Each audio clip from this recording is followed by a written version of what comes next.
On revient avec nos invités, Georges Ewo, homme politique clé. Nous avons également David Diagwavi, journaliste de togosite.com, et Honorable Beau-Soleil Obekou, député à l'Assemblée nationale et président de l'association Togo pour tous. On parlait de ce sommet extraordinaire à venir le 7 novembre prochain pour statuer sur le Mali et la Guinée-Conakry. C'est vrai, Georges Ewo, on a plus parlé du Mali, il y a également la Guinée-Conakry. Ça ne va pas forcément bien entre la CEDEAO et Conakry depuis le coup d'État qui a renversé Alpha Condé, l'ancien président. Michel, il faut souligner que d'abord, la CEDEAO est l'une des organisations sous-régionales très dynamiques. Et même... moi, je ne peux même pas comparer ce que fait la CEDEAO avec l'Union africaine. La CEDEAO, je me dis que l'idée des pères fondateurs est noble et il faut soutenir. Mais ce que je regrette un peu pour ces derniers moments, c'est que c'est comme l'organisation est en train de perdre beaucoup de mains. En quoi? Pour ce qui concerne la politique au niveau de la sous-région et au niveau surtout des transitions comme le Mali et la Guinée. Vous voulez qu'elle fasse quoi? Vous savez, il est vrai, il faut que... Heureusement que l'autre fois, ils ont décidé d'harmoniser, d'actualiser les tests fondamentaux concernant les actions à mener au niveau des États. Heureusement, je dis heureusement parce que, vous savez, au niveau du Mali, que ce soit l'armée, que ce soit le peuple, la CEDEAO n'est pas tellement, comme David l'a dit, la CEDEAO n'est pas bien vue. Les gens considèrent la CEDEAO comme une communauté porte-parole aujourd'hui pour les deux transitions, surtout au niveau du Mali. Les gens pensent que c'est quelqu'un qui dicte la loi ou bien qui tire la ficelle quelque part et que la CEDEAO réagisse. C'est pour cela que vous avez vu... les gens pensent que le 7 novembre, ça va être la même chose. Le Mali va adopter sa position et de contre-pouvoir et la CEDEAO qui va dire, mais soit c'est les sanctions, soit aller à l'organisation des élections. Vous pensez que ça va changer le 7 novembre? Non, en fait, c'est l'analyse que je suis en train de faire. Que la CEDEAO doit changer de stratégie véritablement pour que les gens ne pensent pas que c'est une communauté qui devient en quelque sorte, pour au moins la transition, ce qui concerne le Mali et surtout le Mali, que ça ne porte pas à croire que c'est une communauté qui est devenue porte-parole d'un président, d'un pays ou bien qui n'est autre que les pays de la CEDEAO. Aujourd'hui, vous voyez au niveau de la Guinée, quand vous voyez les discussions, il y a des refus catégoriques par rapport à certaines propositions de la CEDEAO. Vous voyez la CEDEAO qui ne peut pas, qui a libéré Alpha Condé. Aujourd'hui, Alpha Condé est toujours là jusqu'à preuve contraire. Je ne sais pas si... Il est toujours là. En tout cas, en résidence surveillée. Libéré. Mais vous voyez tout simplement que ça dit qu'il est en train de perdre de la main. Vous voyez, quand vous voyez la visite du président de la Sierra Leone, du président de ces deux présidents, non, qui ont visité déjà la Guinée-Bissau et la Sierra Leone, vous voyez que c'est en quelque sorte, ça montre la fébrilité au niveau de la CEDEAO. C'est-à-dire que c'est des gens, effectivement, des présidents, effectivement, d'ailleurs, qui sont contre Alpha, qui étaient, bon, comme on le dit, qu'ils étaient contre le troisième mandat d'Alpha Condé, le changement de la constitution, etc. Des gens, entre-temps, qui avaient des crashs entre ces présidents-là, aujourd'hui, qui viennent voir le président, celui qui lui a fait coup d'État. Vous voulez parler surtout de Sissoko Embalo, de la Guinée-Bissau. Donc, du coup, ça montre qu'au niveau de la CEDEAO, au sein de la CEDEAO même, ça ne va pas. Donc, ce que je suis en train d'analyser, c'est ça. Donc, du coup, il faudrait que la CEDEAO se ressaisisse et qu'on revienne, puisque l'institution ou bien l'organisation est très dynamique et sur les questions de transition, que ce soit tout ce qui s'est passé, même en Sierra Leone, tout ce qu'ils ont, l'intervention même, que ce soit c'est Alpha Condé, je crois, qui avait intervenu, tout ça là, le président de la République, en ce moment, était président en exercice de la CEDEAO, et le président Fogna Sigbe avait intervenu, et vous voyez, il y a du respect. Mais aujourd'hui, que ce soit au Mali, que ce soit en Guinée, ils ne donnent plus tellement de crédit et à l'organisation. Et ils sont capables d'aller même à l'encontre. C'est ce que l'honorable a dit. En fait, ce qui s'est passé, c'est que c'est les États souverains, ce n'est pas les présidents qui sont affiliés à l'organisation. C'est les États souverains.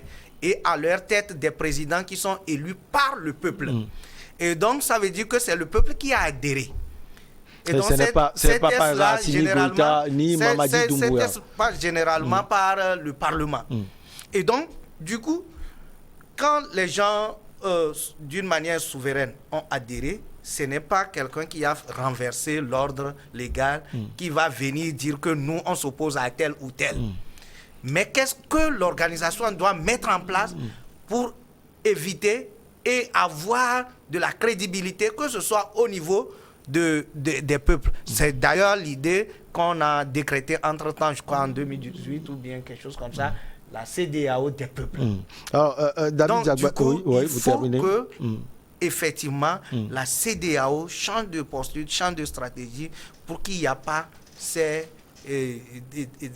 comment on l'appelle, ces sorties, ces oppositions au sein même de l'organisation. Oui, David, pour la Guinée-Conakry, vous avez plus parlé du Mali, hein, David. Pour la Guinée, on peut s'attendre à quoi concrètement? La Guinée s'aligne depuis très longtemps déjà sur la position du Mali. Le Mali était le premier à avoir fait un coup d'État, après la Guinée a subi. Il n'y a pas de changement. Il n'y a rien. Quand on parle du Mali, on parle de la Guinée aussi. Et aujourd'hui, je pense qu'il faut aussi regarder en profondeur les actions qui sont portées. Quand on dit qu'au niveau du Mali, on ne sent pas encore l'organisation des prochaines élections, ce n'est pas ça la priorité pour les Maliens. Ben, ils ne vont pas s'éterniser, ils ne vont pas rester. Ils sont là pour une transition, David. La priorité des Maliens, c'est organiser des élections, mais bien les organiser. Les élections et sur toute l'étendue du territoire ont toujours été un sujet de déstabilisation de ce pays. Les dernières élections législatives, c'est ce qui a fait partir IBK. Bien avant les élections législatives, le deuxième mandat de IBK même, ça a été un mandat problématique, ça a été des élections. Mais les Maliens vous disent qu'ils ne veulent plus que leur pays tombe dans l'instabilité parce que quelqu'un demande à l'autre d'organiser des élections dans le délai. Donc on laisse la junte continuer son travail, mettre du temps, prendre du temps. A dit sa volonté. Et c'est la même chose qui se passe. Non, la volonté, elle est exprimée. Ça, ce sont des propos. Il y a la mise en place d'une commission qui réfléchit, qui travaille sur l'organisation des prochaines élections. Dans cette commission, il y a les partis politiques, il y a l'armée, il y a la société civile. Et du côté du Mali et du côté de la Guinée. Alors, j'estime quand même que la CEDEAO doit comprendre aujourd'hui qu'elle a perdu sa voix. Et au niveau des Guinéens, personne ne... David Eo dit qu'elle est dynamique. Vous pensez qu'elle a perdu sa voix? La CEDEAO avait été dynamique dans les premières années. Aujourd'hui, non. En quoi cette CEDEAO est dynamique quand la CEDEAO favorise le tripatouillage des élections? C'est elle qui favorise, David. La CEDEAO n'a jamais dit à un président de faire un troisième mandat. Qu'est-ce qu'elle a fait à ces présidents qui ont tripatouillé la Constitution, sachant qu'en changeant de Constitution, vous risquez d'être victime d'un coup d'État? L'honorable comparait la CEDEAO à l'Union européenne. Au sein de l'Union européenne, vous avez déjà vu des élections contestées au sein de l'Union européenne. Est-ce qu'il y a un pays qui a organisé des élections après la population est dit non, on a volé les élections? Oui, bien sûr. Ben, on a vu en Europe quand même. La Hongrie, ce pays, Biélorussie, c'est pas. Biélorussie, tout récemment, on a vu. La Biélorussie était une dictature avant d'intégrer l'Union africaine, l'Union européenne. Donc elle continue sa dictature, David. Si vous citez la Biélorussie, vous citez la Hongrie. Il n'y a que deux pays. La vingtaine de l'Union africaine. Ça pilule en Afrique. Mais au sein de la CEDEAO, à part le Bénin qui a organisé des élections présidentielles dernièrement, on a dit bon, tous les pays. Vous pensez que ce que le Bénin, lui, il a organisé, ce sont des élections libres et transparentes? Les pays francophones de la CEDEAO, je ne parle pas des pays anglophones. Le Ghana a organisé des élections. Le Nigeria. Sous tension également. Hein. Voilà. Et donc, quand contesté, vous avez contesté. au sein de laquelle la population conteste l'organisation des élections présidentielles, vous ne pouvez pas être libre. Et quand vous êtes une organisation, vous dépendez d'une autre organisation financièrement. C'est l'Union européenne qui finance la CEDEAO, tout le monde le sait. Au sein de l'Union européenne, est-ce qu'il y a un pays qui a changé, qui a un président qui a modifié la constitution de son pays? En Allemagne, c'est un mandat illimité.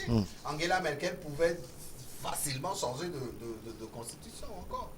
Elle a fait 7 mandats. C'est 7 mandats. 4 mandats. Elle est partie, elle est fatiguée. Elle dit, je pars, elle est partie. La France est en train d'organiser, de préparer les élections. Dans 6 mois, on vous dit que la France va aller aux élections. C'est ça ce qu'on appelle la démocratie. C'est ça ce qu'on appelle une communauté. C'est ça ce qu'on appelle une institution sous-régionale. Ce n'est pas ces institutions-là qui viennent aujourd'hui se présenter. Regardez ce qui s'est passé au Mali. On a laissé Alpha Condé trépatuer la constitution. Qu'est-ce que la CEDEAO en Guinée, oui. En Guinée, qu'est-ce qu'elle a dit à Alpha Condé? Qu'est-ce qu'elle a dit à Ouattara? Elle a envoyé des émissaires. Elle a envoyé des émissaires. La finalité, c'était le coup d'État. Donc, laissons les Guinéens aller dans cette transition. Ils ont promis rendre le pouvoir à la fin de la transition. Aidez-les à aller dans ce sens. On va également parler de la République démocratique du Congo. Moïse Katumbi Chapoué consulte ses partisans et ses partenaires à Kinshasa, la capitale, le leader du parti Ensemble pour la République qui s'était exprimé contre l'intérinement de Denis Kadima à la présidence de la Commission électorale nationale indépendante, cherche à dégager une position concertée avec les siens sur le processus électoral.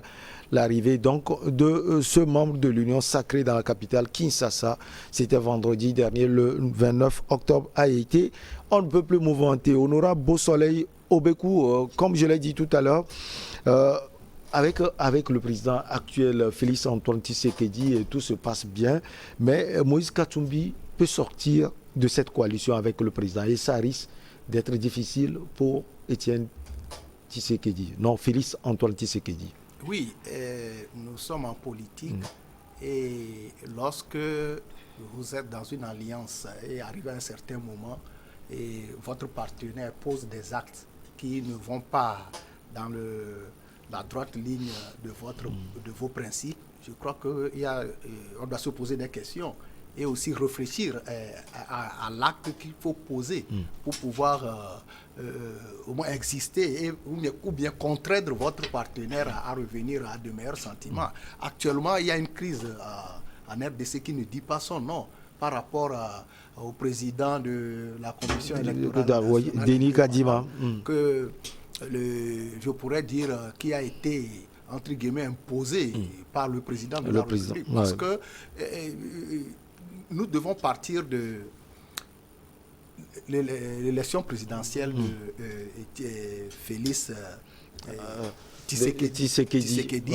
Il a été élu, mais il n'avait pas la majorité au niveau de l'Assemblée. Et son prédécesseur, Joseph Kabila, lui a rendu la vie très difficile. Et arrivé à un certain moment, il a fallu avoir le concours de Moïse Katumbi et de Jean-Pierre Bemba pour pouvoir constituer une autre majorité à l'Assemblée nationale qui lui a permis quand même d'évoluer. Bon, on s'approche des élections et on met sur pied les institutions pour diriger les élections. Et voilà qu'il y a un président de la Commission électorale nationale indépendante qui est contesté par une grande partie de la population. Et par plusieurs leaders d'opposition également, dont Moïse Katumbi. Voilà, politique et même de la société civile, même au niveau des confections religieuses. Donc, maintenant, Moïse Katumbi, qui est en alliance avec Félix Antoine Tshisekedi, actuellement est en désaccord avec lui par rapport au président de la Commission électorale nationale indépendante. Donc, maintenant, il est rentré pour consulter ses partenaires et son parti pour voir la démarche à suivre ou la décision qu'il faut prendre. Et cette décision, la sortie de cette coalition-là n'est pas loin à ce que la coalition Union Sacrée. Union Sacrée est formée avec Jean-Pierre Bemba et Félix Tshisekedi n'est pas loin de s'éclater.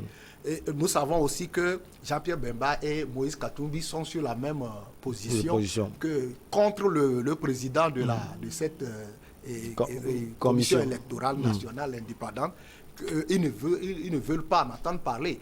Paraît-il qu'il est trop proche de Félix Tshisekedi. Et il va falloir que les uns et les autres s'asseyent pour pouvoir bien... Parce que le président a déjà promulgué la désignation du président... Denise Kadima. Voilà, du président de la commission électorale.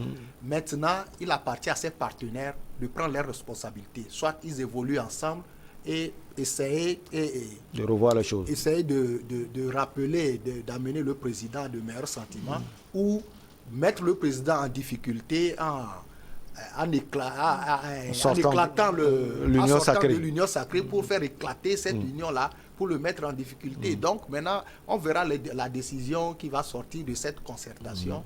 Et franchement, il ne fait pas beau vivre actuellement sur le plan politique. N'oublions pas que des manifestations aussi sont prévues et Moïse Katumbi, Jean-Pierre Bemba, les ténors même de la politique et de l'opposition, je dirais de l'opposition, mais qui sont maintenant avec le président et qui sont opposés à cette décision-là. Ils sont suivis par les confessions religieuses et non pas des moindres, l'Église catholique et l'Église protestante. Ensuite, toute la société, presque toute la société civile. Et vraiment, je crois qu'ils vont poser beaucoup de difficultés au président de la République. Donc, il va falloir que le président réfléchisse pour assainir ce climat-là avant et bien préparer les élections présidentielles. Oui, on va marquer la petite pause. Elle s'impose. On revient ensuite pour parler de la RDC et du Togo.